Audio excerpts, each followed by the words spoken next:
of capabilities, it is essential that Member States have access to the necessary transport and logistic equipment and services to facilitate military transport operation.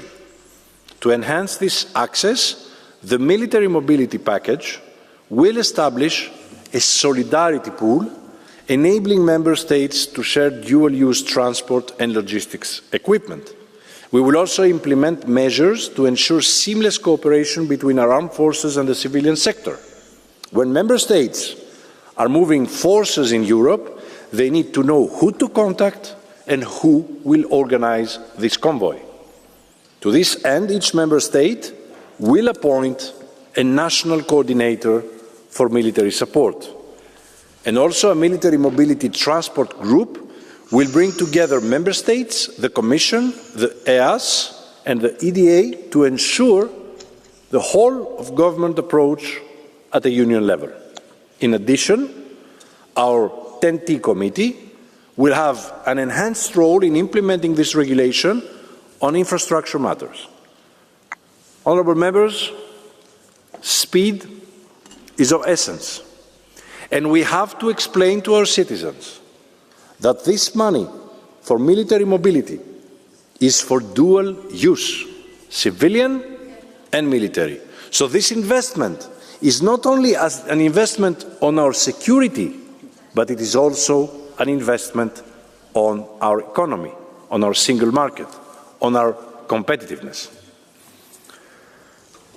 The rapid movement of large numbers of troops and volumes of equipment is, of course, crucial to our deterrence and our readiness. Hence, we have proposed to create an emergency framework, the EMERS, as we call it, European Military Mobility Enhanced Response System, that introduces fast-track procedures for military transport in the EU in case that there is a crisis. Now, the military mobility proposal is, of course, with you. With the Council and the Commission is looking forward to working closely with this House to ensure that Europe stands better and prepared. So thank you, honourable members, for your support throughout this package and for living up to this great challenge for Europe. Thank you. Thank you very much, Mr. Commissioner. On behalf of the Committee on Budget, Madame Jach.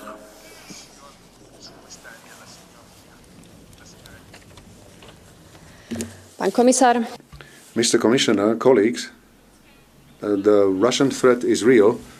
Everyone can see it, everyone can feel it, and Putin himself confirms it with his statement.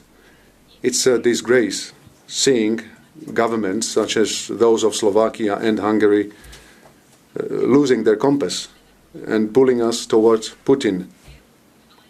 However, this will not prevent us from helping to increase Europe's defense capabilities. The report I have worked on closely is just about this, is about what the EU must do immediately and in practical terms, i.e. secure further funding so that we can urgently increase production capacity to attract private capital and involve small and medium-sized enterprises, and to also help Ukraine, among other things, by releasing frozen Russian assets. It is in our interest to be on the right side in these historic moments, not to be on the side of the Kremlin and Putin, to make it clear to everyone, but on the side of our own European security.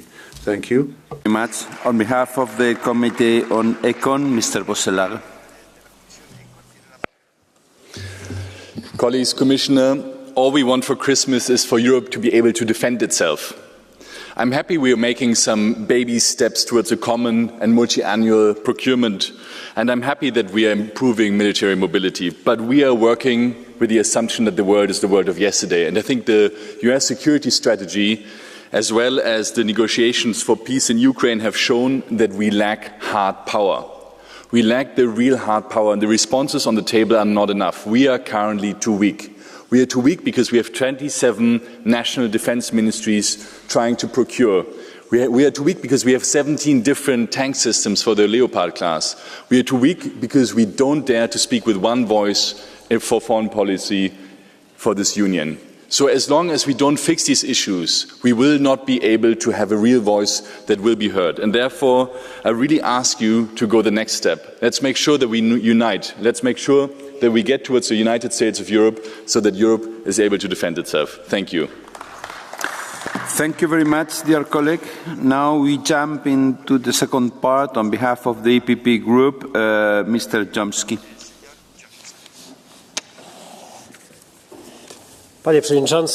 Thank you very much, President, dear Commissioner, dear colleagues. Military mobility is today crucial for our security and safety as Europe. Rapid reaction time, rapid response, that's the key. If we are not able to move the troops and the equipment quickly, we are not to be ready. We need military Schengen here and now. The troops cannot be stuck on the borders. The Commissioner said that it takes 45 days to get a permit. We also need to invest in dual-use infrastructure, roads, airports, maritime ports, digital networks. This is not a luxury. This is a basic necessity if we want to be resilient to cyber attacks, to sabotage attempts in Poland, Romania and near the UK. The threat is real. It is here and now.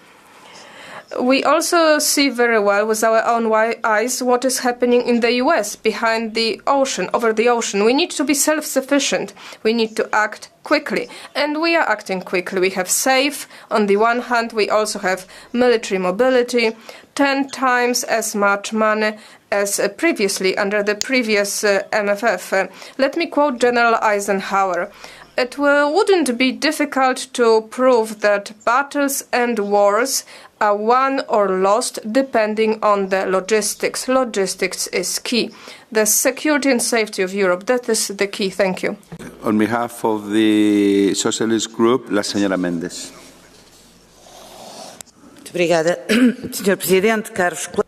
Thank you very much, President. Dear friends, I think that we are into the next budget. We have been spending on defence in Europe for 30 years, and there are an increasing number of geopolitical